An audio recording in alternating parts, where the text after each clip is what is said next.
At my son's wedding reception, in front of 300 of our closest friends and family, I walked up to the happy couple holding a check for two $100,000, my gift to launch their new life. Then I looked my new daughter in law directly in her cold, beautiful eyes, and I slowly, deliberately, tore that check into 100 tiny pieces.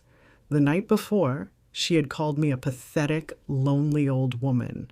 I decided in that moment to show her what a powerful old woman actually looked like.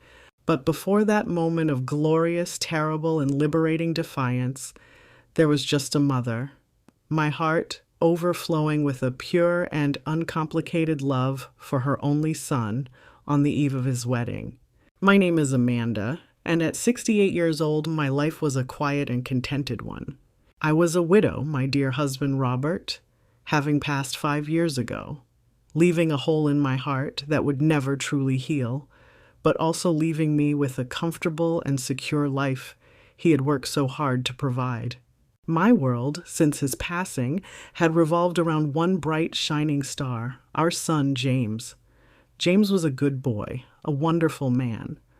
At 32, he was a successful architect, kind, handsome, and the absolute center of my universe. So, when he had introduced me to his fiancée, Simone, a year ago, I had been overjoyed. She was, on the surface, everything a mother could ever dream of for her son.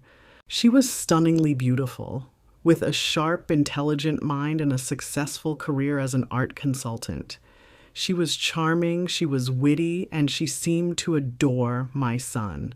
I welcomed her into our family with open, loving arms, thrilled that James had found such a perfect partner.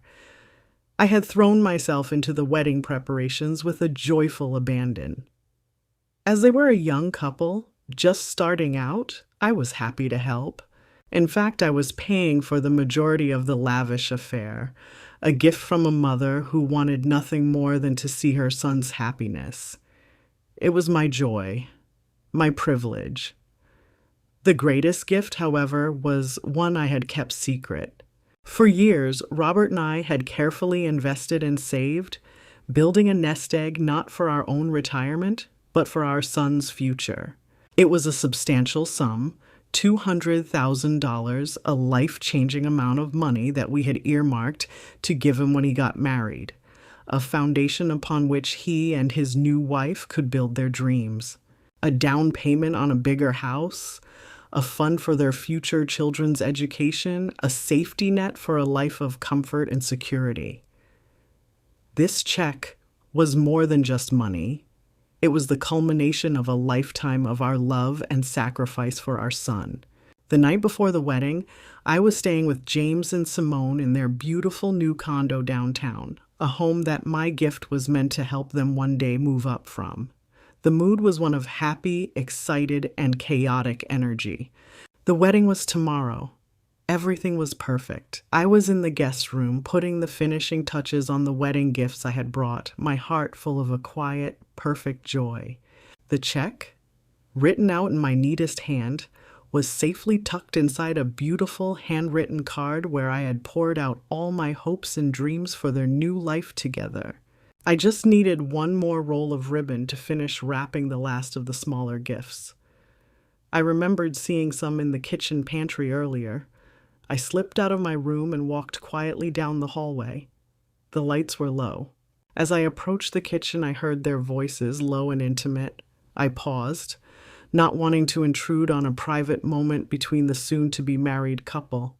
I was about to turn back when I heard my name spoken by Simone, her voice not the warm, charming purr she used in my presence, but a sound as cold and as sharp as breaking glass. And then I heard the words that would change everything. I stood there in the shadows of the hallway, frozen, as I listened to the woman my son was about to marry, the woman I was about to welcome as a daughter, talk about me with a contempt so profound, a hatred so naked and so vicious that it stole the very air from my lungs.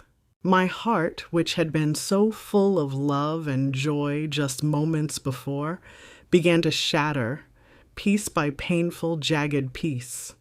I placed a hand over my mouth to stifle a sob, my body trembling with the shock of the raw, unfiltered poison she was spewing. I had been so happy. I had been so full of love. I had been so completely and utterly a fool. And as I stood there, listening to the two people I loved most in the world reveal themselves as cruel strangers, I knew, with a terrible, dawning certainty, that the beautiful, perfect wedding I had been planning was, in fact, going to be a funeral. The funeral of the family I thought I had. I stood frozen in the shadows of the hallway, a prisoner to the conversation that was unfolding in the kitchen. The warmth and love that had filled the condo just moments before had been a complete and utter illusion. The reality was this. The cold, sharp, and utterly vicious voice of my future daughter-in-law, a voice I had never heard before, a voice she had carefully hidden from me for over a year. "I just can't take it anymore, James," Simone said, and her voice was a low, venomous hiss. "She's just so present. Everywhere, with her sad little widow eyes watching my every move. She touches everything, rearranging things, acting like this is her house. I feel like I'm suffocating." I heard my son, my James, make a soft, placating sound. "Come on, baby," he said, his voice weak. "She's just trying to be helpful. She's excited. The wedding is tomorrow." "Excited?" Simone scoffed, and the sound was like ice cracking. "She's not excited, James. She's territorial. She's one of those mothers who thinks her son is her property. She thinks because she's footing the bill for this wedding, she's bought herself a permanent voting share in our marriage. Well, I have news for the old woman. That is not how this is going to work." My hand flew to my mouth, stifling the gasp that threatened to escape. The old woman, she was talking about me. "We just have to get through tomorrow," Simone continued, her voice now a cold, strategic purr. "We just have to smile, let her play the grand matriarch, and then she can hand over that fat check she's been dangling in front of you like a carrot. And once that money is in our account, the phasing out begins. A polite phone call once a week, a mandatory visit on Christmas and Thanksgiving. That's it. That's all she gets. I will not have her and her tacky, sentimental junk cluttering up my life. The check. She knew about the check. Of course she knew. My son, in his love-struck innocence, must have told her about the gift I had planned. The gift that I had seen as a foundation for their future, she saw as her final payout. "Simone, don't talk like that," James said, and I could hear the discomfort in his voice. "She's my mother." "And I am your wife," she snapped, her voice suddenly hard as diamonds. "You need to choose a side, James. Right now. Is it going to be me, your future, your family? Or is it going to be her, your past? Because I promise you, there is not room for both of us in your life. Not in the way she wants." There was a long, terrible silence. A silence in which my entire life seemed to hang in the balance. I prayed for my son to be the man I had raised, the good, kind, and loyal man who would stand up for his own mother. "You're right," he finally said, his voice a low, defeated whisper. "Of course, you're right, baby. It's you. It's always been you. We'll handle it." After the wedding, the second betrayal, the one from my own flesh and blood, was a quiet, insidious poison that seeped into the cracks of my already shattered heart. He had not defended me. He had not stood up for me. He had simply and completely surrendered. I stumbled back to my room, my movements silent and robotic, my body numb with a shock so profound it had not yet registered as pain. I closed the door behind me and sank onto the edge of the bed. I looked at the beautifully wrapped gifts I had so lovingly prepared. I looked at the handwritten card that sat on top, the card that held the check for $200,000. The words I had written inside, words of love and welcome and hope, were now a bitter, cruel joke. They saw my love as a transaction. They saw me as an obstacle to be managed and then discarded. A lonely old woman to be phased out. I sat there in the dark for hours, the happy, oblivious sounds of my son and his fiancée in the other room, a form of exquisite torture. The initial searing pain of their words began to cool, and in its place, something else began to form. The grief, the shock, the humiliation, they all began to burn away, leaving behind a core of something cold, hard, and unbending. It was the part of me that had been buried for years. It was the woman who had built a real estate empire from nothing after her husband died. It was the woman who had raised a son by herself, who had fought and clawed for every good thing in her life. It was a woman whose strength they had not only forgotten, but had never even bothered to look for. They had made a critical and soon to be very expensive mistake. They had underestimated me. I stood up and walked to the full-length mirror. I saw the woman Simone had described, a 68-year-old widow, her face etched with the lines of a long and sometimes difficult life, a pathetic, lonely old woman. But then I looked deeper. I saw the fire that was beginning to rekindle in my own eyes. I was not pathetic. I was powerful. And I was not lonely. I had myself. I picked up the card from the nightstand. I slid the check out and looked at the number. $200,000. The price they believed they could buy my silence and my submission for. I looked from the check to my own reflection in the mirror. Simone was right about one thing, I thought. There was a war to be won. She just had no idea that the lonely old woman she had so casually and cruelly dismissed was about to become the opposing general. The wedding was still on, but the script had just been completely and irrevocably rewritten. I did not sleep that night. I sat in a comfortable armchair in the dark, the beautifully wrapped gifts and the life-changing check for $200,000 sitting on the table, like a monument to my own foolishness. The sounds of my son and his fiancée moving around their home, laughing, preparing for their big day, were a form of exquisite torture. With every soft laugh I heard from Simone, my resolve hardened from a fragile emotional decision into something as cold, as clear, and as unbreakable as a diamond. When the sun rose, I rose with it. The heartbroken, weeping woman who had retreated to this room the night before was gone. I showered.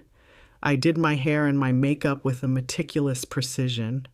I put on the elegant sapphire blue dress I had chosen for the wedding. It was the dress of a matriarch, a woman of substance and grace. And as I looked at my reflection, I saw not the pathetic, lonely old woman from Simone's vicious diatribe. I saw a queen preparing for a coronation of a different sort, the crowning of her own self-respect. When I emerged from my room, the happy couple was in the kitchen drinking coffee. They both looked up, a flash of shared, guilty nervousness in their eyes. "Mom, you're up early," James said, his smile a little too bright. "Good morning, Amanda," Simone chirped, her voice a perfect musical performance of warmth. "Did you sleep well?" "Like a baby, my dear," I said, my own voice a smooth, serene counterpoint to her brittle cheerfulness.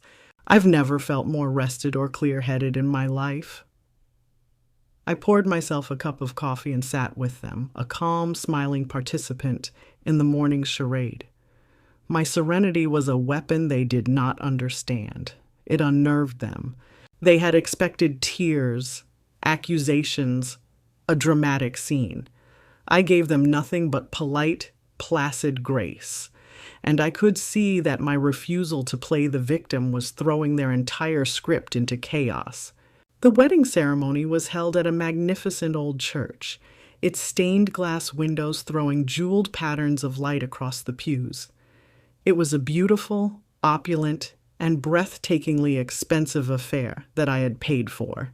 The irony was not lost on me. I played my part to perfection. I was the proud, emotional mother of the groom. I smiled. I accepted the hugs and well wishes of our guests, my performance flawless.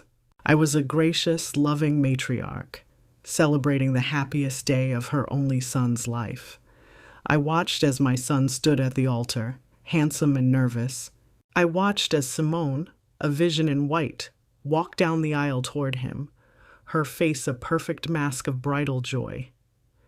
As she passed my pew, her eyes met mine for a fraction of a second. She was looking for a sign of my defeat, a flicker of my pain. I gave her a warm, benevolent, and completely meaningless smile. I listened to the minister speak of love, honor, and fidelity. I listened as my son, my weak, foolish, and beloved son, pledged his life to a woman who despised his mother and saw him as a means to an end. I listened as she, in turn, promised to love and cherish him, her voice a symphony of beautiful, practiced lies. During the vows, James caught my eye. His gaze was a desperate, silent plea. A plea for forgiveness, for reassurance, for a sign that everything was still okay, that our world was not broken. I met his gaze, and I gave him the most loving, reassuring, and completely dishonest smile a mother has ever given her child. I gave him the gift of his one perfect, untroubled day. He turned back to his bride, a look of profound relief on his face, a lamb reassured by the shepherdess who was secretly preparing to slaughter the wolf. The ceremony ended. The couple was married, the organ swelled, and the guests erupted in a joyous applause. As I stood, smiling, watching the happy couple walk back down the aisle, I reached into my elegant handbag and my fingers touched the crisp, cool paper of the check. The ceremony had been a beautiful performance, a flawless work of theater. But I knew the real show, the one the audience would be talking about for years to come, was about to begin at the reception. And I, the pathetic, lonely old woman they had dismissed, was the star, the writer, and the director of the final, unforgettable act. It was almost time to give the happy couple their wedding gift. The wedding reception was held in the grand ballroom of a historic downtown hotel, a magnificent gilded cage of a room that I had personally selected and paid for. Crystal chandeliers dripped from the high, ornate ceiling, casting a warm, golden glow on the 300 guests. A live band was playing soft jazz, the champagne was flowing, and the air was thick with the scent of expensive flowers and collective joy. It was a perfect party, a perfect, beautiful lie. I moved through the room with the serene, gliding grace of a queen in her court. I was an actress, giving the performance of a lifetime. I smiled until my cheeks ached. I accepted the heartfelt, gushing congratulations of friends and relatives who told me how proud I must be, how beautiful the bride was, how happy my son looked. With every smile, with every polite nod, I felt a piece of myself hardening, crystallizing into something new and unbreakable. My son, James, found me by the towering 7-tiered wedding cake. He was radiant, his face flushed with a happiness so pure and so oblivious, it was like a knife in my heart. He wrapped me in a hug. "Isn't it perfect, Mom?" he whispered, his voice thick with emotion. "Thank you for all of this. It's the most perfect day of my life." "You deserve all the happiness in the world, my love," I said, my voice a perfect imitation of a proud, teary-eyed mother. I was not lying. He did deserve happiness. I was just no longer convinced he was going to find it with the woman who was now his wife. I saw her then, across the room, holding court. Simone. She was a vision in her designer wedding gown, laughing, charming a circle of my son's business associates. But she was also watching me. Every few minutes, her cold, calculating gaze would find mine across the crowded room. It was a silent, smug challenge. She believed she had won. She had secured the husband, the wedding, and in her mind, the $200,000 prize was just a few formalities away. She was the victor, and I was the vanquished, a lonely old woman to be pitied and soon to be discarded. The performance continued through the formal photographs. The photographer, a brisk, efficient man, tried to arrange us. All right, let's get the happy new family, he said, positioning James and Simone in the center.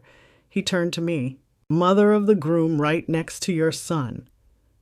As I moved to stand beside James, Simone, with a laugh that was as sharp and as cold as breaking glass, stepped partially in front of me, her voluminous dress obscuring me from the camera's view. Oh, let's make sure we get a good shot of the new Mr. and Mrs. Smith first, she said, her words a sweet, smiling poison. It was a petty, deliberate act of erasure, a final little twist of the knife before she collected her winnings. I simply smiled, took a half step back, and allowed her the small, pathetic victory. I had a much grander one planned for later. The speeches were the final, excruciating act of the charade. James stood, his hands trembling slightly, and gave a beautiful, heartfelt tribute to me. He spoke of my strength as a single mother after his father's death, of my endless love and support, of how I had been the rock of his entire life. The guests were moved to tears by his beautiful, loving words. I sat at the head table listening to my son eulogize a version of our relationship that his own actions the night before had utterly destroyed. My heart did not break. It simply turned to stone. Finally, the moment came. The band leader, a man with a booming, cheerful voice, took the microphone. And now, ladies and gentlemen, he announced, the happy couple would like to take a moment to receive a very special gift from the proud mother of the groom, Mrs. Amanda Smith. A wave of expectant, happy applause filled the ballroom. All 300 pairs of eyes turned to me. I saw James, his face a perfect picture of a son's love and gratitude, and I saw Simone, her smile a little too wide, her eyes shining with a pure, unadulterated greed. They were both about to get exactly what they deserved. I stood up, the applause washing over me. I reached into my small, elegant handbag and I pulled out the beautiful, handwritten card, the one that contained the check, the one that held the price of my son's future. I walked toward the small stage where they stood, my steps slow, deliberate, and full of a purpose they could not possibly comprehend. The final act of our play was about to begin. I walked onto the small, brightly lit stage, the applause of 300 guests a warm and welcoming tide. I felt a strange and profound sense of calm. The actress was so deep in her role, so confident in her closing lines that she had no room for stage fright. I took the microphone from the stand. The room fell into an expectant silence. I looked out at the sea of faces, and then my gaze settled on the head table, on my son and his new wife. James was looking at me with an expression of pure, uncomplicated love, his heart still full from the beautiful tribute he had just paid me. Simone was looking at me with the smug, patient expression of a predator who is about to be fed. "Thank you, James, for your beautiful words," I began, my voice clear and warm, with no hint of the tremor that I had felt just the night before. "A mother's heart is a garden, and the love of a good son is the sun that allows it to bloom. I am, and always will be, so incredibly proud of the man you have become." I let my gaze drift to include Simone, and today, my heart is overjoyed because my son has found the love of his life. A wedding is a beautiful thing. It is the beginning of a new family, a new story, a new legacy. I smiled, a serene maternal smile. And a new legacy, of course, needs a strong foundation to build upon. I reached into my handbag and took out the card. I opened it and slid out the check. I held it up for all to see. My late husband, Robert, and I always dreamed of this day. We worked and we saved so that we could provide our son with a strong foundation for his own family, a gift to ensure a future of comfort and security. This check for $200,000 is the culmination of that dream. A collective audible gasp went through the room. $200,000. It was a life-changing sum. I saw James's eyes widen in disbelief and a new wave of grateful love.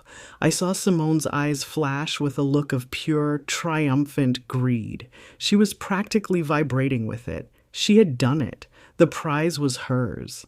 But a foundation, I have learned, I continued, my voice never wavering, is about more than just money.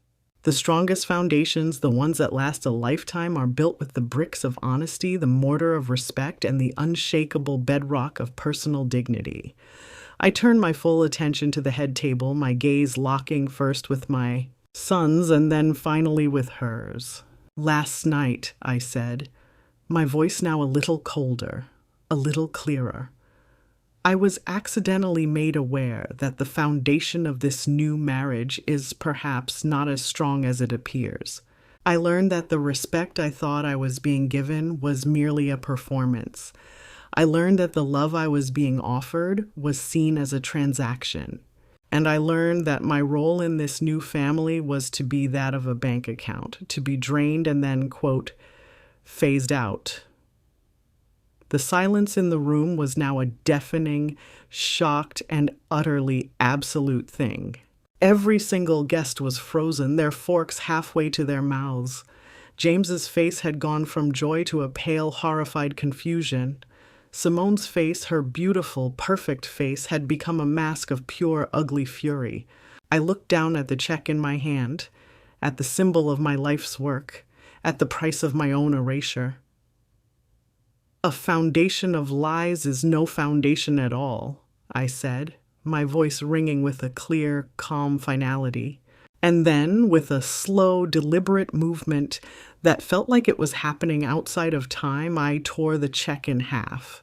The sound of the ripping paper was like a gunshot in the silent ballroom.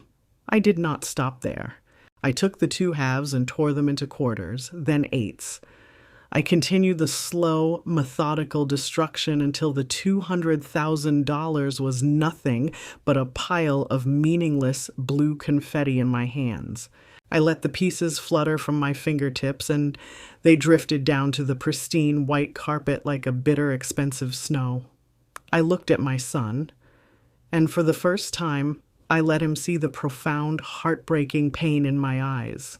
I love you, James, I said, my voice now a soft, sad whisper. And because I love you, I cannot fund a life for you that is built on a foundation of such profound disrespect for me, your mother. Then my gaze shifted to Simone. The pity was gone. My eyes were as hard and as cold as diamonds. And to you, my dear, I said, my voice sharp and clear, I give you this one piece of wedding advice, free of charge. You have married a good man, but you have shown me that you are not and will never be a woman who is worthy of him. I placed the microphone gently back on the stand. I turned, not with the frantic energy of an escape, but with the calm, measured grace of a queen who has just concluded her business. I walked off the stage, my back straight, my head held high.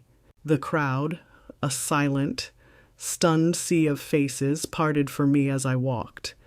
I did not look back. I walked out of that ballroom, out of that wedding, out of that life. I did not feel angry. I did not feel sad. I felt only the clean, cold, and utterly brilliant lightness of being absolutely and completely free. The heavy, ornate doors of the ballroom swung shut behind me, muffling the wave of shocked, chaotic noise that had erupted in my wake. I did not falter. I did not look back. I walked with the calm, steady grace of a woman who had just been set free through the opulent, empty hotel lobby.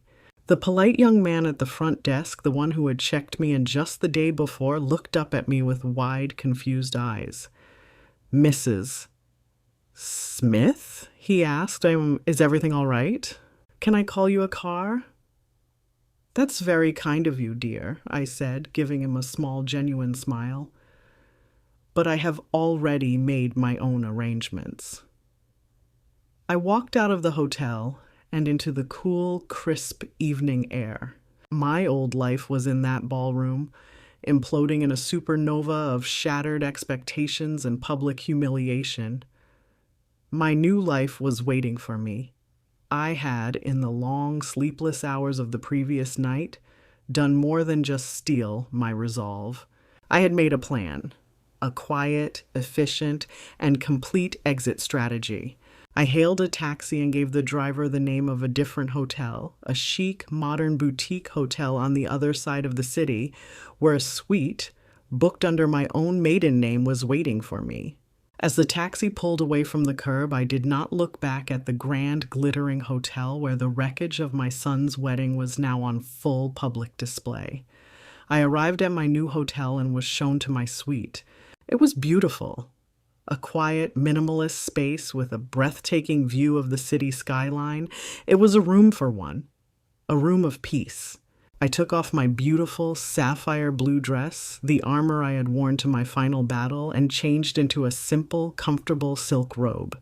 Then I did something I hadn't done in years. I ordered room service. I ordered a single perfect slice of chocolate cake and a split of the most expensive champagne on the menu. A small, decadent, and utterly selfish act of celebration. As I was waiting for it to arrive, my phone, which I had placed on the nightstand, began to buzz with a furious, insistent rhythm. It was James. I looked at the screen, at the string of frantic, angry text messages that were now flooding in. "Mom, what did you do? Call me back right now. You completely ruined my wedding. Simone is hysterical. How could you do this to us? To me? After everything I said about you?" I read the messages and I felt not anger, not guilt, but a profound and heartbreaking sense of pity for the boy I had raised. He was not angry about a betrayal of trust. He was angry that the ATM had suddenly and publicly refused to dispense any more cash. When the room service arrived, the champagne was perfectly chilled. I poured myself a glass, the bubbles a glittering, celebratory stream. I took a sip. It was crisp, clean, and tasted of freedom. I looked at my still buzzing phone, and then, with a calm, deliberate movement, I pressed the power button and turned it off. The angry, buzzing tether to my old life went silent. I sat there in the quiet of my beautiful, anonymous room, sipping my champagne, and I let the reality of the evening wash over me. I felt no regret. I felt no triumph. I felt only a clean, quiet, and profound sense of rightness. I had been pushed, and I had refused to fall. I had been disrespected, and I had refused to be humiliated. I had reclaimed my own dignity, and the price of that reclamation, $200,000, was a bargain. But the money wasn't gone. It was still sitting safely in my bank account. It was no longer a gift to build a foundation for a life of lies. It was now the seed money for my own, my new life, my future. I thought of my late husband, Robert. I thought of our shared dream, the dream that had fueled the creation of that fund. We had wanted to build a legacy for our family, a foundation of love and security. The family I had tried to build that legacy for had proven itself to be a rotten, hollow thing, but the dream itself, the dream of building something good, something that would last, that was still alive. It was alive in me. I looked out at the glittering, endless sea of city lights. I took the torn, useless pieces of the check from my small evening bag and let them fall into the wastebasket. They were a symbol not of a fortune destroyed, but of a fortune saved. Saved from the hands of a greedy, cruel stranger and a weak, foolish son. Robert had wanted this money to build a legacy of family, of love, of truth. The family I had was a lie. So I would have to find a different way. It was time to use his beautiful gift to build a different kind of legacy. A legacy of real truth. A legacy of real love. And sitting there, in the quiet of my first night of freedom, I knew exactly where to begin. I awoke the morning after my son's wedding in a cloud of expensive, unfamiliar bed linens. The silence of the hotel suite a soft, healing balm. For the first time in what felt like a lifetime, I woke up without a sense of dread, without the weight of an obligation to someone else. The only person I was responsible for this morning was me. I did not turn on my phone. The furious, buzzing storm of my son's panicked texts and his new wife's venomous rage could wait. Today was the first day of my new life, and I refused to let the ghosts of the old one spoil my sunrise. I ordered a pot of strong black coffee, and I sat by the large window overlooking the city, a queen surveying her new, quiet, and wonderfully empty kingdom. My mind was a still, clear pool. The chaotic emotions of the past few days, the shock, the grief, the rage, had settled, leaving behind a profound and unshakable sense of purpose.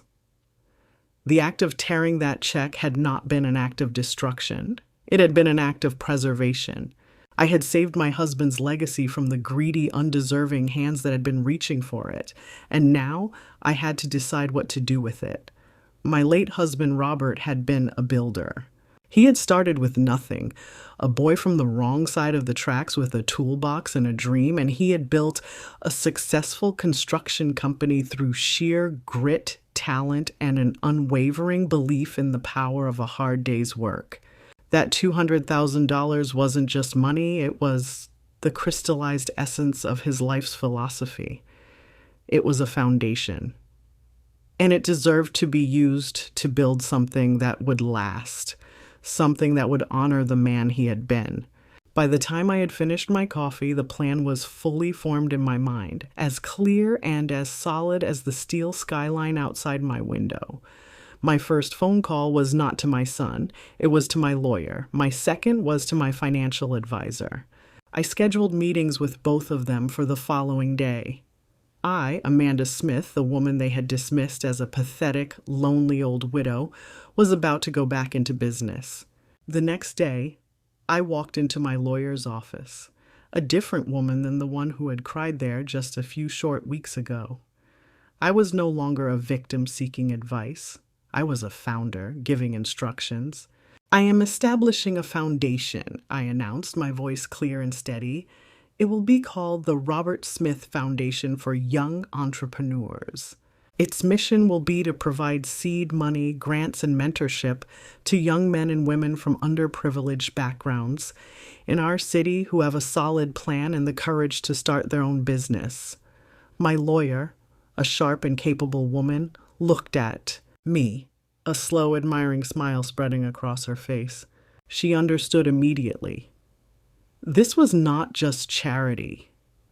This was a statement, a legacy built on the very principles of hard work and merit that my son and his new wife so profoundly lacked. It was the ultimate anti-entitlement fund. The days that followed were a blur of focused, exhilarating work. I was meeting with accountants, drafting a mission statement, building a board of directors. I, who had been told I was being phased out, was now in the business of phasing in a new generation of dreamers. The work was complex and demanding, and it lit up parts of my brain and my soul that had been dormant for decades. I was not a grieving widow anymore. I was a philanthropist, a businesswoman, an architect of the future. After 3 days of radio silence, I knew I had to face the fallout. I finally turned my phone back on. It was a digital avalanche of pain and rage, dozens of missed calls, a string of increasingly desperate texts from my son, moving from furious accusations to pathetic, pleading questions. "Mom, please, just call me. I don't understand." I looked at the messages and I felt a pang of the old, familiar maternal pain, but it was distant now. I knew I could not call him yet. He was not ready to hear the truth, and I was no longer willing to settle for his lies. I simply texted back a single calm sentence, "James, I love you, but I need some space." "We will talk when the time is right." I knew that the time for talking would come, but it had to be on my terms, in my time. And to do that, I needed my own space, my own ground. My old home was a place of ghosts, a place I could never return to. This hotel was a temporary refuge. I needed a headquarters. That afternoon, I met with a real estate agent. I was not looking for a sprawling, empty suburban house to echo my loneliness. I was looking for a command center, a place of light, of energy, of life. I found it in a beautiful new condo building downtown, a sleek, modern space with a stunning view of the city I was now so determined to invest in. I put in a cash offer that very day.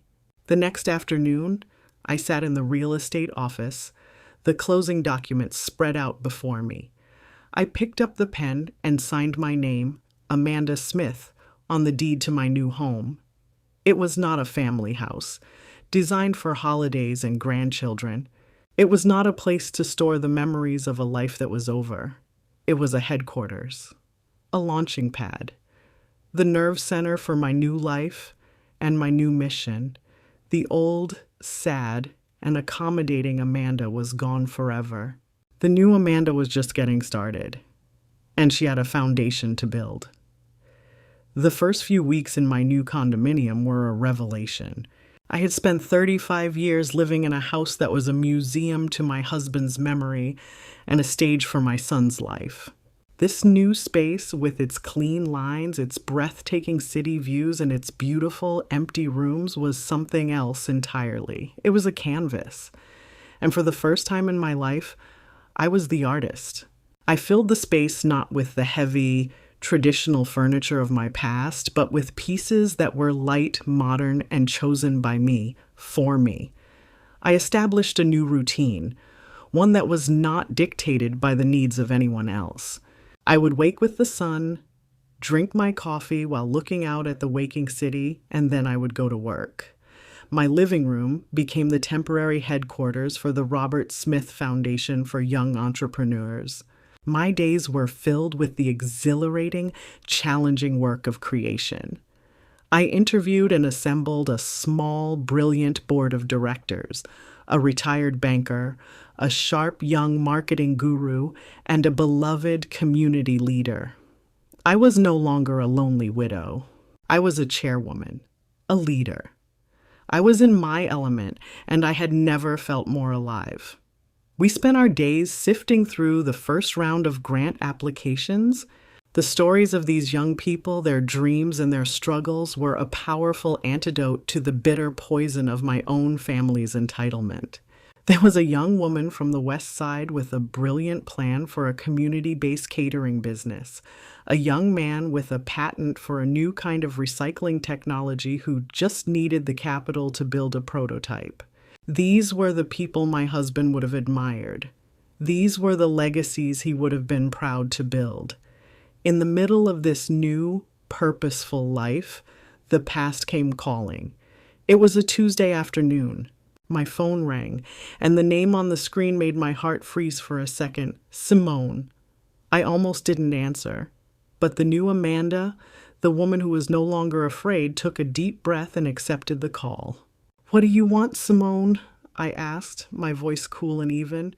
The charming musical purr she used in public was gone. Her real voice, the one I had heard in the shadows of the hallway, was a sharp, ugly hiss. "What do I want?" she shrieked.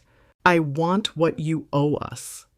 You humiliated me, Amanda. You ruined my wedding. You turned my own husband against me, and you stole our future. That money was for us. It was our gift. You had no right. A gift is a symbol of love and respect, Simone," I replied calmly, my voice like ice. "When I discovered that you possessed neither of those things for me, the gift became null and void. The money is mine. And my son, as you may have noticed, is a grown man who makes his own choices." "He's a mess," she screamed. "A miserable, moping wreck, and it is all your fault. You owe him. You owe us. You need to fix this." "No, Simone," I said, and my voice was filled with the final absolute clarity. "I owe you nothing. You are married to my son, a man you clearly do not respect, and that is a tragedy of your own making. But you are a stranger to me. And I am not in the business of fixing the lives of strangers. Do not call this number again. I hung up the phone before she could reply. My hand steady, my heart calm. I had faced the dragon, and she had no fire left that could burn me. The call, however, gave me a clear and painful window into the life my son was now living. He had made his choice, and he was living in a hell of his own making, trapped with a woman who was now, without a doubt, turning all of her venomous disappointment on him. I felt a deep, profound ache for him, but I knew, with the hard-won wisdom of a mother who had almost loved her child to death, that this was a battle he had to fight for himself. A week later, just as I was sitting down with my new board to vote on our very first grant recipient, my phone buzzed with a text message from an unknown number. I glanced at it, ready to dismiss it as spam, but it was a picture. A grainy, black and white ultrasound image. My breath caught in my throat. Beneath the image of that tiny, nascent life were a few perfectly chosen and exquisitely cruel words. This is your grandchild. Don't you think he deserves a foundation too? I stared at the screen, at the first ghostly image of my own grandchild being used as the latest and most manipulative weapon in a war I thought I had already won. The simple, clean victory I had felt at the wedding dissolved into a new and complex agony. The choice I had made then, the choice to reclaim my own dignity, had felt so clear, so right. But now I was faced with a new and truly impossible question. What does a mother owe a son she has effectively disowned? And what in God's name does a grandmother owe a grandchild she has never met? A grandchild whose very existence was now being used as a tool of emotional blackmail? I stared at the black and white ultrasound image on my phone, the first ghostly picture of my own grandchild, and I felt the carefully constructed walls of my new life begin to tremble. This was the most brilliant, most cruel, and most effective weapon Simone could have possibly deployed. It was a missile aimed not at my anger or my pride, but directly at the soft, vulnerable, and unconditional heart of a grandmother. The board meeting, the celebration of my new foundation's first act of creation, dissolved into a distant, meaningless hum. I went through the motions, my voice a calm, steady instrument that was a complete betrayal of the raging storm inside me. I concluded the meeting. I shook the hands of my new board members. I smiled. And the moment the door to my condominium closed behind the last of them, I sank into a chair, the full weight of Simone's emotional blackmail crashing down on me. My first instinct, the primal, screaming instinct of a grandmother, was to give in, to write the check, to give them whatever they wanted, to ensure that my grandchild, an innocent soul in this ugly war, would be provided for. I pictured this tiny, unborn baby, and my heart ached with a fierce, protective love. But then, the new Amanda, the woman who had been forged in the fire of the last few months, began to speak.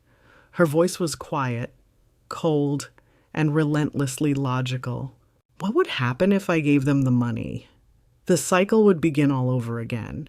I would be the bank, the ATM, the source of an endless stream of cash for two people who had proven themselves to be profoundly and fundamentally unworthy. My grandchild would be raised in a house built on a foundation of greed, manipulation, and disrespect. I would be funding the very poison I had tried so hard to escape. I was at an impasse, my heart and my head locked in a brutal, unwinnable war. I knew I could not make this decision alone. I called my lawyer.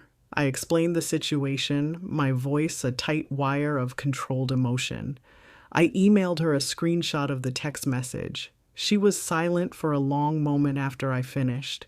"This is classic emotional blackmail, Amanda," she finally said, her voice a grim professional sigh.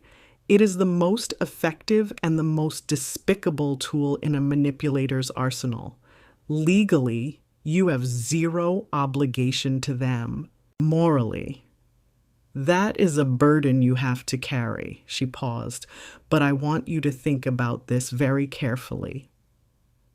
If you give them a single dollar now, you are no longer a grandmother, you are a hostage, and they will use that baby as their leverage against you for the next 18 years. So what do I do? I whispered, the question a desperate plea.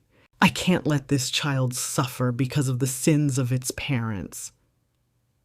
Then we don't give them a ransom, my lawyer said, her voice suddenly taking on the sharp, strategic edge I had come to rely on. We build a fortress. We create a structure that provides for the child completely and totally, while cutting the parents out of the equation entirely. And so the countermove was born. It was a plan of such brilliant, strategic, and loving defiance that it took my breath away. For the next 2 days, I worked with my lawyer and my financial advisor. We did not write a check.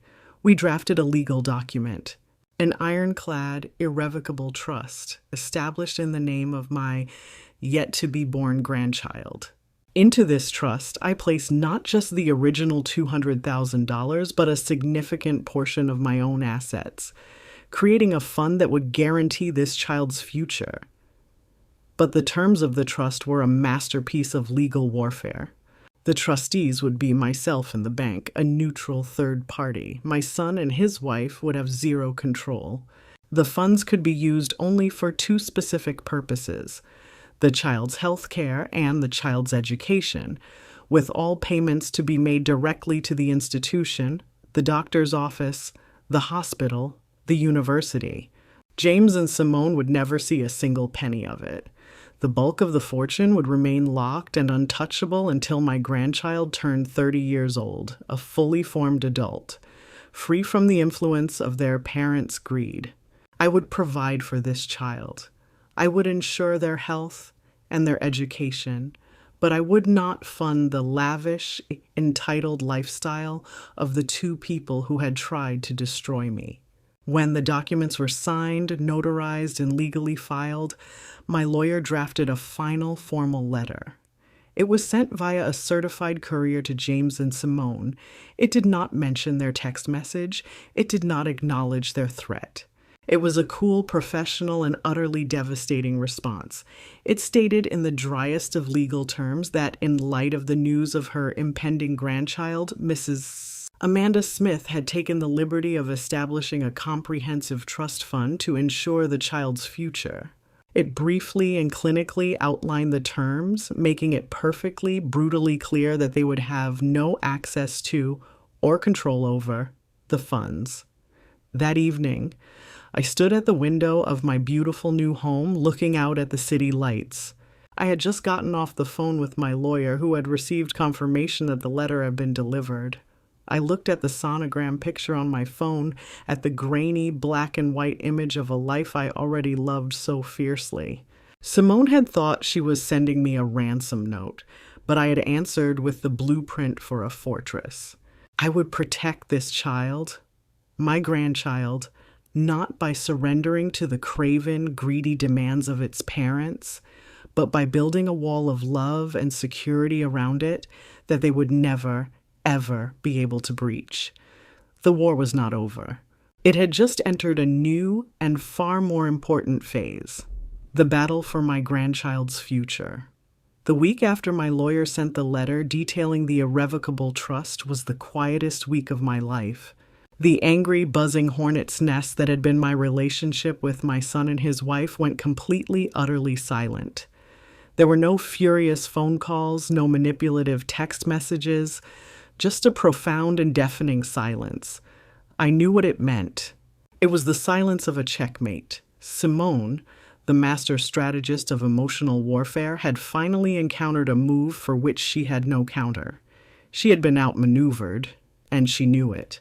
There was a quiet, grim satisfaction in the victory, but there was no joy. I had won the war, but the battlefield was littered with the wreckage of my own family.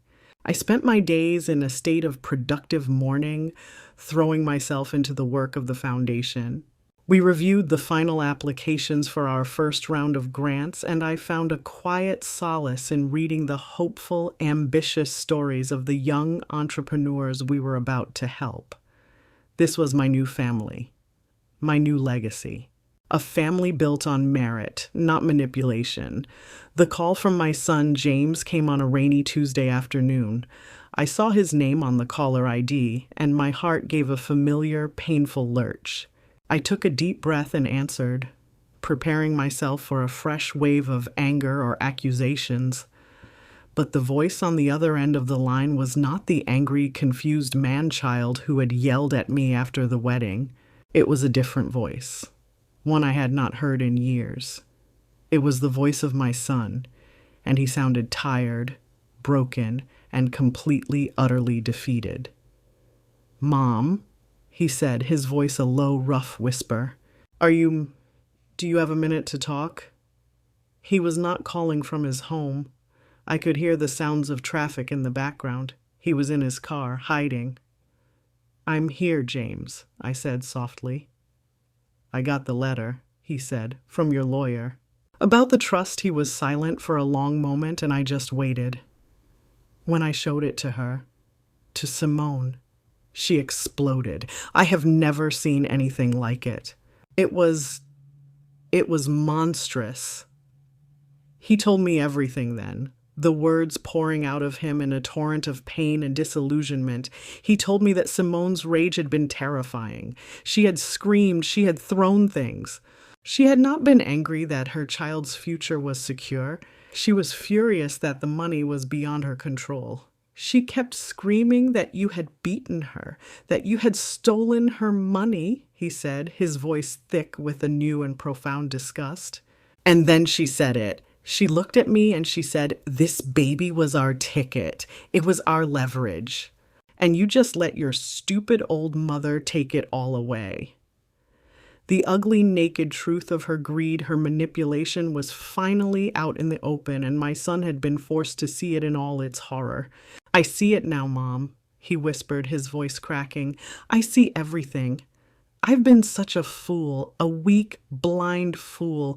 I let her turn me against you. I let her do all of this." He took a shuddering breath.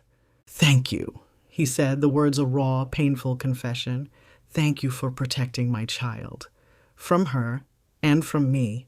You did the thing that I was too weak, too scared to do." The words were a balm on my mother's heart, a final heartbreaking validation of the terrible choice I had made, but I felt no triumph.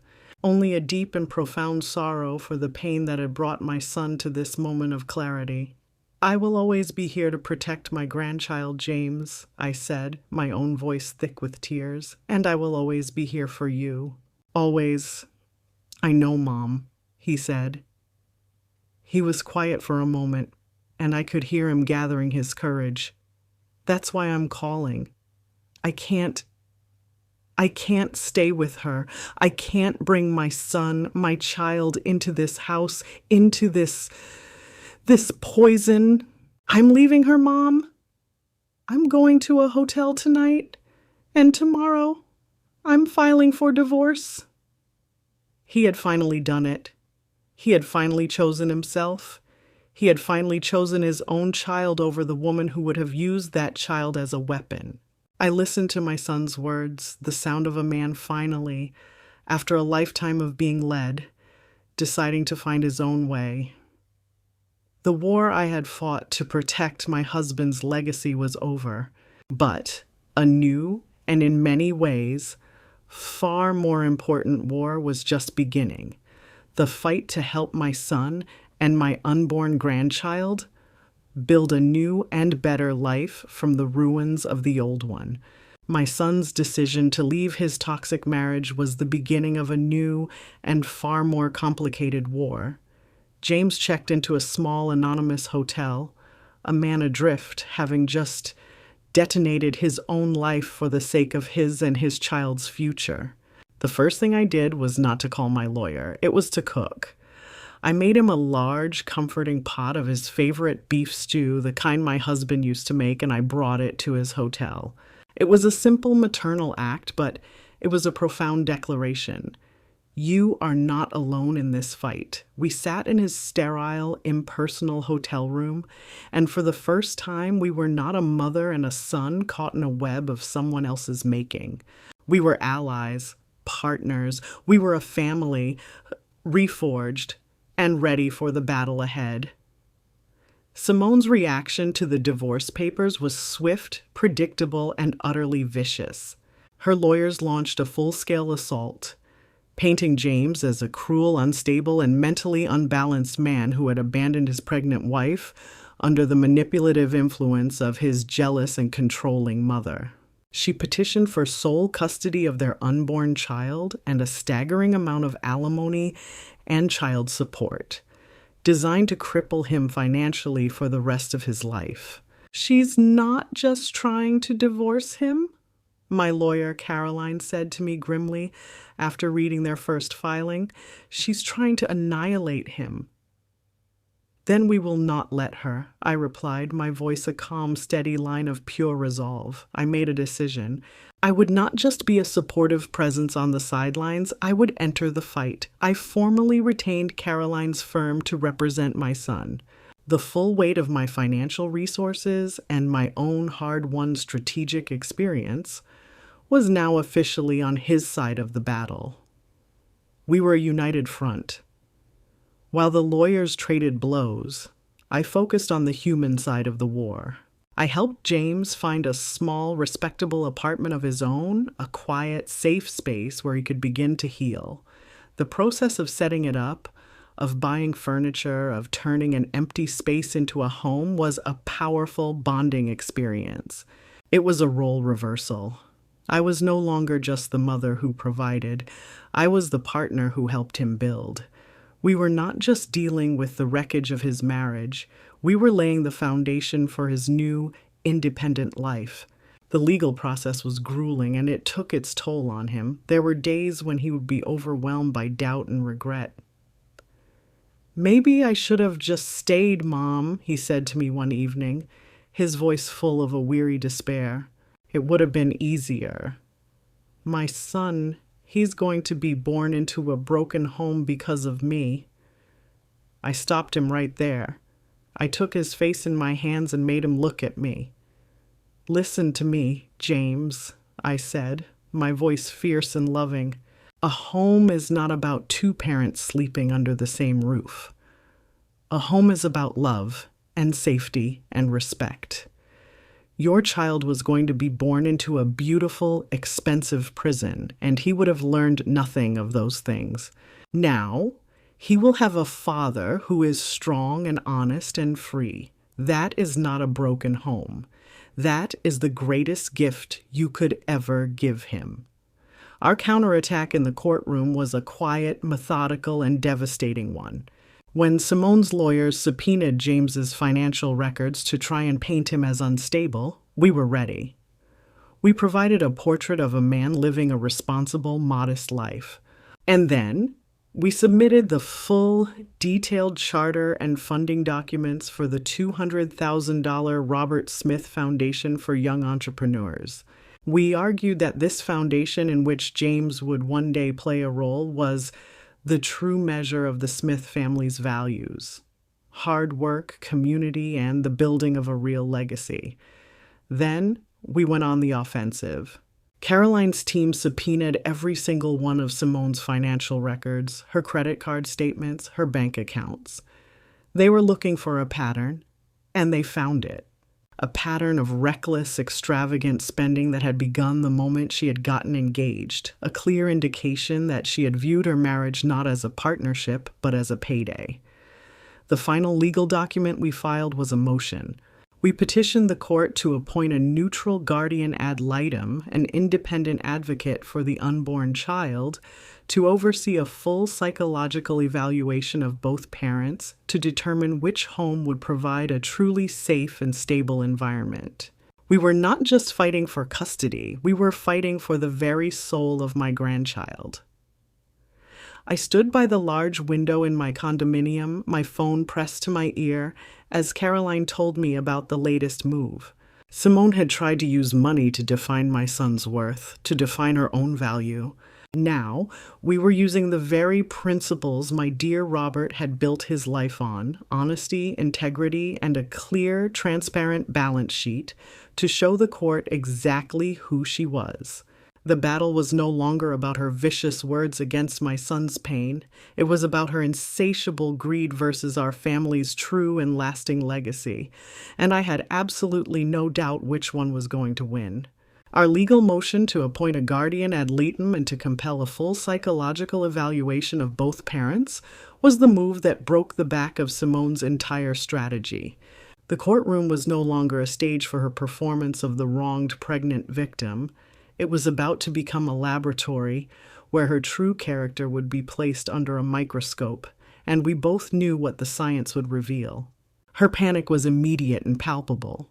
Her lawyers fought the motion with everything they had, arguing that it was a cruel and unnecessary stress to put on a fragile, expectant mother. But the judge, a wise and discerning woman who had seen 1,000 bitter custody battles, looked at the evidence we had presented. The pattern of financial demands, the manipulative text messages, the sheer viciousness of the initial attack. And she granted our motion. The evaluation process was Simone's undoing. She, a woman who had built her entire life on a foundation of carefully constructed lies and charismatic manipulation, could not withstand the calm, objective, and relentless scrutiny of a trained forensic psychologist. She tried to perform, of course. She played the part of the heartbroken, abandoned wife, weeping as she recounted the story of my unhinged and jealous campaign to destroy her perfect marriage. But her story was a house of cards. When the evaluator asked her to explain the sonogram text message, she had no answer. When confronted with the timeline of her extravagant spending, she became defensive and angry. Her beautiful mask of victimhood began to crack, revealing the cold, hard, and deeply narcissistic personality beneath. James, in his own evaluation, was the opposite. He was quiet, honest, and brutally self-aware. He took responsibility for his weakness, for his complicity in the initial deception, but he spoke with a clear, powerful, and unwavering love for his unborn child and his profound desire to be a good, stable, and protective father. The psychologist's report, when it was submitted to the court, was a devastating and final blow to Simone's case. It painted a picture of a woman with significant narcissistic and manipulative traits, who viewed her child not as a life to be nurtured, but as a tool of leverage in a financial and emotional dispute. Seeing that she had lost the psychological war that the court was now viewing her as the unstable party, Simone made one last, desperate and catastrophic mistake. She tried to run. A week before the final custody hearing, she attempted to empty what was left of their joint accounts and book a one-way, first-class ticket to Brazil, a country with no extradition treaty with the United States. But we were one step ahead of her. Caroline, my brilliant lawyer, had anticipated such a move. We had already secured a temporary financial injunction preventing any large, unapproved withdrawals from their accounts. Her transaction was declined. Her attempt to flee was flagged, and the final nail was hammered into her legal coffin. The final day in court was a quiet, somber affair. There were no more theatrics. Simone sat beside her lawyer, a pale, silent, and completely defeated woman. The judge's ruling was swift and absolute. Citing the psychological evaluation and her recent attempt to flee the jurisdiction, the court awarded my son, James, sole physical and legal custody of his child upon its birth. Simone was granted limited and for the first year professionally supervised visitation rights, all contingent on her enrolling in and completing a mandatory course of intensive therapy. The financial settlement was just as brutal. The marriage had been short. Her claims were dismissed. The great financial windfall she had conspired to obtain had resulted in nothing. She had played her hand and she had lost everything. As James and I walked out of the courthouse that afternoon, victorious but not joyful, we saw her. She was standing alone on the courthouse steps, her own lawyers having already abandoned her like the sinking ship she was. The beautiful, powerful, and terrifying woman who had almost destroyed my family was gone. In her place was a small, pathetic, and lonely figure consumed by the acid of her own hatred. She looked at me, her eyes a black, bottomless well of pure, undiluted venom. If looks could kill, I would have fallen dead on those steps. I looked back at the woman who had caused so much pain, and I felt nothing. No anger, no pity, no fear. She had spent her entire life building a beautiful, elaborate cage of lies, of manipulation, of control. The only thing she had never realized, until this very moment, was that the cage was for herself. And now, the door had been locked, the key thrown away, and she was finally and completely alone inside it. The final months of the pregnancy were a time of quiet, anxious preparation. The legal war was over, but the personal one was entering its most delicate and crucial phase. James, my son, threw himself into preparing for fatherhood with the same focused intensity I had thrown into building my foundation. He read every book. He attended every class. He assembled the crib with the meticulous care of a master craftsman. He was determined to be the father he had never had the chance to see in his own. I was his quiet, steady support. We were a team. I went with him to buy baby clothes. I helped him paint the small nursery in his apartment, and I listened. I listened to his fears about being a single father, to his hopes for his unborn son, and to the quiet, sad way he spoke about the woman who was carrying him. The anger was gone, replaced by a profound, pitying sorrow for the broken person Simone had revealed herself to be. The day my grandson was born was a strange and surreal affair. The three of us, myself, James, and Simone, were in a hospital, a building of life and healing, but the air between us was thick with the ghosts of a dead marriage and a bitter legal war. Simone was cold and distant, enduring the process with a sullen, silent resentment. James was a bundle of nervous, hopeful energy, his eyes fixed on the door to the delivery room. I was the calm center, a silent, watchful matriarch, there to support my son and to welcome my grandchild into a world that I would do everything in my power to make safe for him. He was born just after dawn, a beautiful, healthy baby boy with a full head of dark hair and my son's eyes. The moment the nurse placed him in James's arms, I watched my son transform. The last of the weak, frightened boy who had been held captive by a manipulative woman dissolved, and in his place stood a father, his face a mask of such profound, overwhelming, and fiercely protective love that it took my breath away. This was the reason we had fought. This was our victory. Our time with Simone was mercifully brief. As per the court order, after she was medically cleared, she was discharged. A nurse brought the baby, our baby, to James in a separate waiting room. The transfer of custody was a cold, clinical, and heartbreakingly quiet transaction. Simone did not look at the child. She looked at me, her eyes two chips of ice full of a hatred that would never cool. "You won, Amanda," she hissed, her voice a low, venomous whisper. "I hope you're happy with the ruins you've made of all our lives." "This was never about winning, Simone," I said, my voice quiet and steady. "It was about saving a child. And for his sake, I truly hope you find the help you need."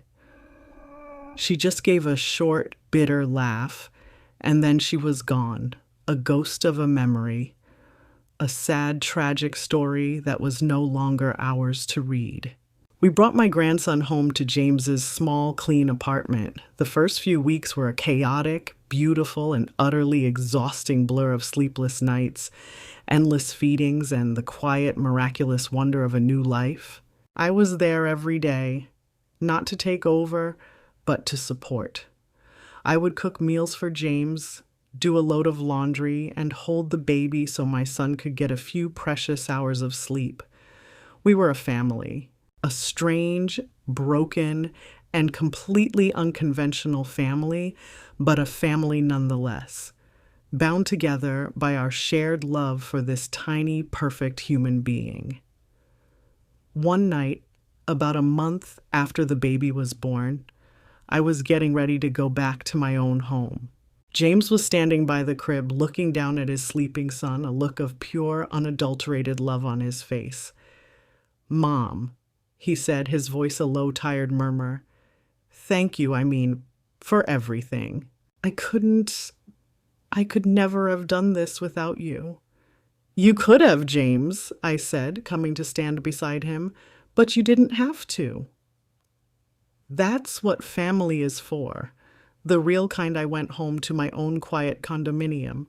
The lights of the city glittered outside my window. I sat down at my desk where the paperwork for the Robert Smith Foundation was neatly stacked. The first round of grants had been awarded, and the letters of gratitude from the young, brilliant entrepreneurs we were funding were a constant source of joy. I picked up my phone and looked at the picture I had taken just an hour ago. My son, James, a proud and loving single father holding his own beautiful sleeping son. My husband's legacy, I thought, was always meant to be a foundation for the next generation. I had fought a bitter, ugly war, believing I was just protecting a sum of money from a greedy woman. But I understood the truth now. I had been fighting for something far more important. I was protecting his grandson's future. I looked from the grant application of a brilliant young woman who was starting her own community-focused business to the picture of my grandson, a new life full of infinite promise. The Robert Smith Foundation was just getting started, and so, I realized, was I. 3 years passed, each one a quiet, steady, and healing stitch in the fabric of our new family.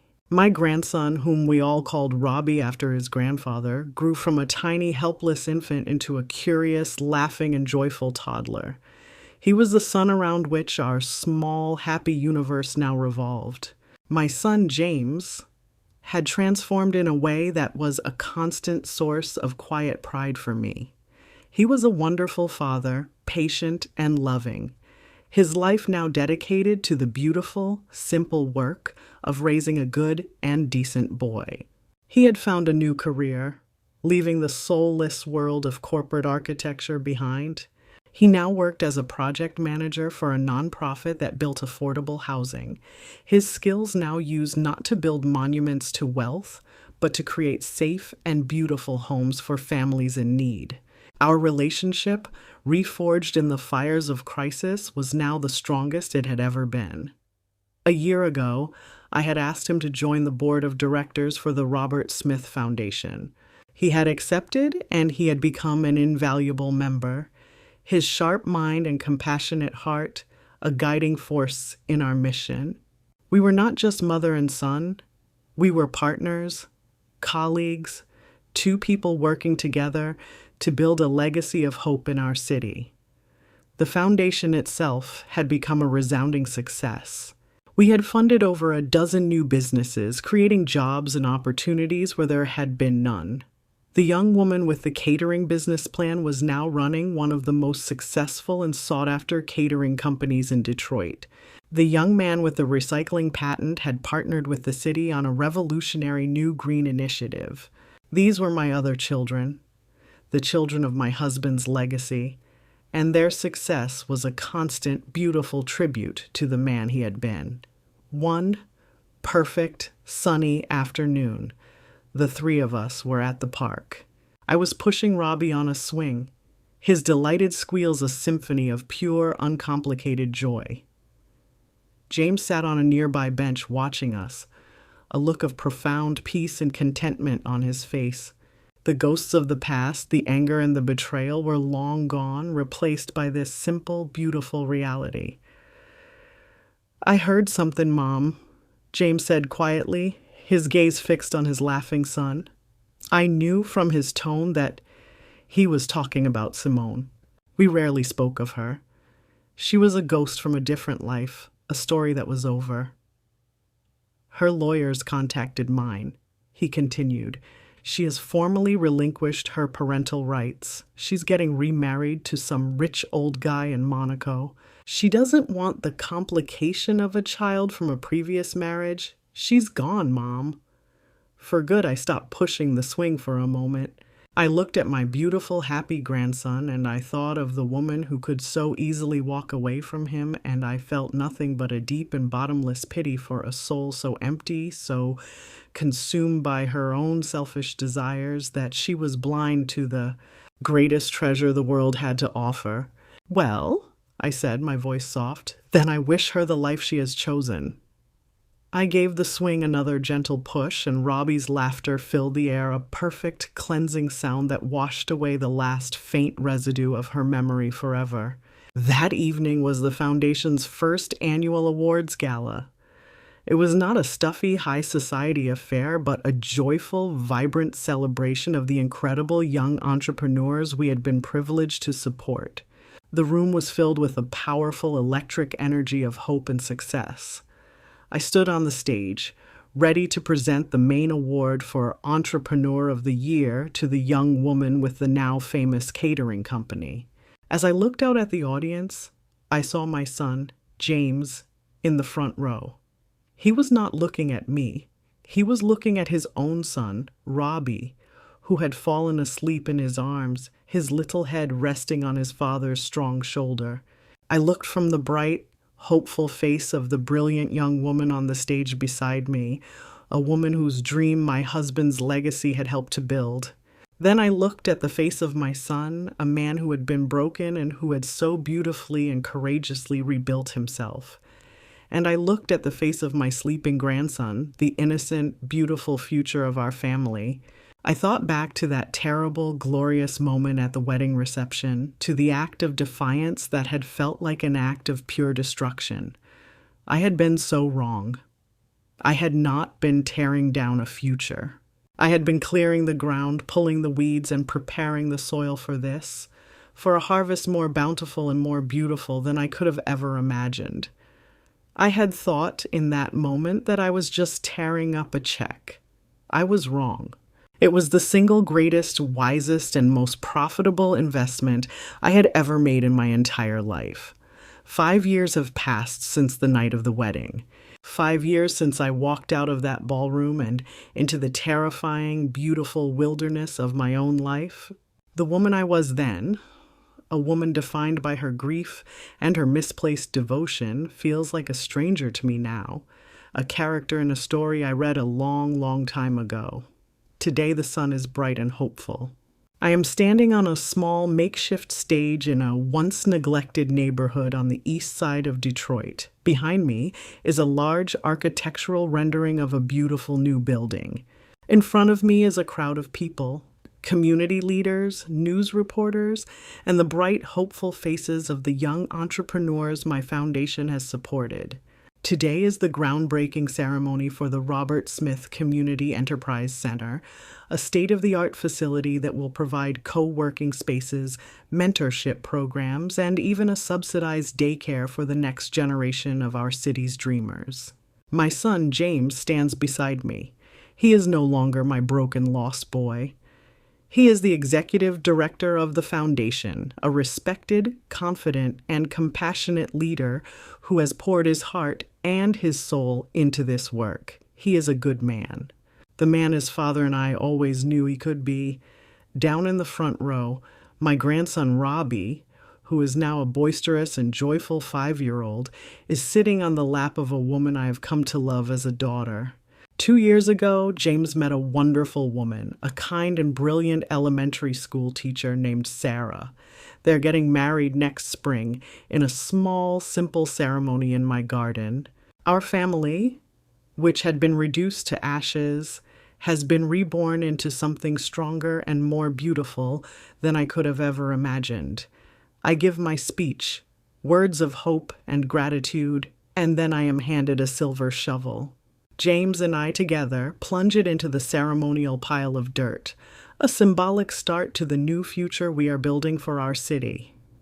Later, after the crowds have dispersed, the three of us walk to the small park across the street. Robbie runs ahead, chasing a butterfly, his laughter echoing in the clear afternoon air.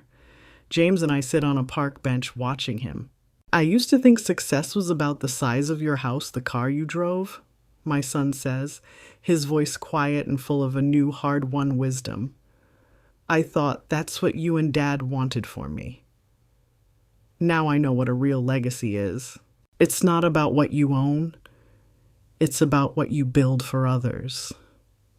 He looks at me, his eyes full of a deep and abiding love. Thank you, Mom, for teaching me that. Robbie comes running back to us then, his small hands clutching a slightly wilted but beautiful yellow dandelion. He holds it up to me, a precious golden offering. For you, Grandma, he says, his face a perfect picture of innocent, unconditional love. I take the flower, my heart so full it feels like it might burst. I look at my son, a good and decent man who has become a wonderful father. I look at my grandson, a happy, secure little boy who will grow up in a world of love and honesty. And I think back to that terrible, glorious night at the wedding. I think about the $200,000, the fortune I had so dramatically and violently destroyed. The truth is, I had not destroyed it. I had liberated it. If I had handed that check to them, it would have been consumed in a flash of selfish, greedy fire, funding a life of designer clothes and expensive cars, and it would have been gone, leaving nothing but ashes behind. But by tearing it up, by refusing to feed their greed, I had transformed it. That money had become the seed, a seed from which this foundation, this community center, my son's redemption, and my grandson's bright, safe future had all been allowed to grow. I take my grandson's small, warm hand in mine, the dandelion, a tiny, perfect star in his palm. The woman who had stood at that wedding, so full of pain and righteous anger, seems like a character from a different lifetime. She had lost a family that night, a fragile, hollow thing that had been built on a foundation of lies. But in its place, we had built this. A legacy not of money, but of purpose. A family not of obligation, but of choice. A garden for everyone where good things could finally and freely grow.